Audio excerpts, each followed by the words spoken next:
रामकृष्ण हरी माऊली. जगद्गुरू संत तुकाराम महाराजांची पालखी लवकरच बेलवाडी येथे पोहोचणार आहे. आपल्यासोबत चोपदारांचे 5वे वंशज उपस्थित आहेत, त्यांच्याशी बोलूयात. दादा, काय सांगाल, आज 5वे तुम्ही वंशज आहात, 14-15 वर्ष तुम्हाला झालेत वारी करून, काय सांगाल? रामकृष्ण हरी.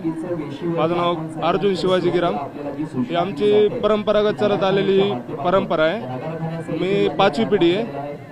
वडिलांनी 20-25 वर्ष वारी केली, आमच्या चुलत्याने केली 20-25 वर्ष, आजोबाने केली, पंजोबाने केली, आणि वडिलांच्या नंतर माझं आता हे 14वे ते 15वे वर्ष आहे वडिलांच्या नंतर. आणि मी नोकरी करून हे करतोय. मी सैन्य दलामध्ये नोकरीला आहे. 5 वर्ष झालं सैन्य दलामध्ये नोकरी पण करतोय आणि वारी पण करतोय.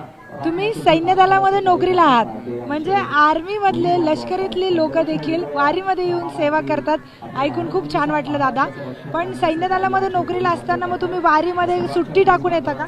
मी सुट्टी टाकून आलोय वारीला. मी जवळपास 8 ते 9 महिने झालं वारीसाठी सुट्टी घेतली नाही. मागच्या वर्षी सुट्टी भेटली नाही म्हणून अर्ध्यापर्यंत वारी झाली, पण यावेळेस पूर्वतयारी करून पूर्ण 1 महिना सुट्टी घेऊन वारीसाठी आलोय मी यावेळेस. म्हणजे 9 महिने एक पण सुट्टी नाही घेतली? 9 महिने झालं मी एकही सुट्टी घेतली नाही आणि घरी आलो नाही. 9 महिन्यापासून यांनी वारीसाठी एकही सुट्टी घेतली नाही. वारीचा महिनाभर यांना सेवा करता यावी म्हणून यांनी 9 महिन्याच्या सुट्ट्या त्यांच्या साठवून ठेवल्या आणि त्यानंतर ते वारीत आलेत, सेवा देत आहेत. दादा, न्यूज 18 लोकमतकडून आपल्याला सलाम आणि आपल्याला खूप खूप शुभेच्छा. आपण जे कार्य करताय ते अगदी अप्रतिम आहे. ते कार्य आपल्याकडून वर्षोवर्ष दरवर्षी घडो अशाच शुभेच्छा तुम्हाला देते. रामकृष्ण हरी. व्हिडिओ जर्नलिस्ट हर्षद गोरका सोबत मी प्रियांका लाटे, न्यूज 18 लोकमत, बेलवाडी.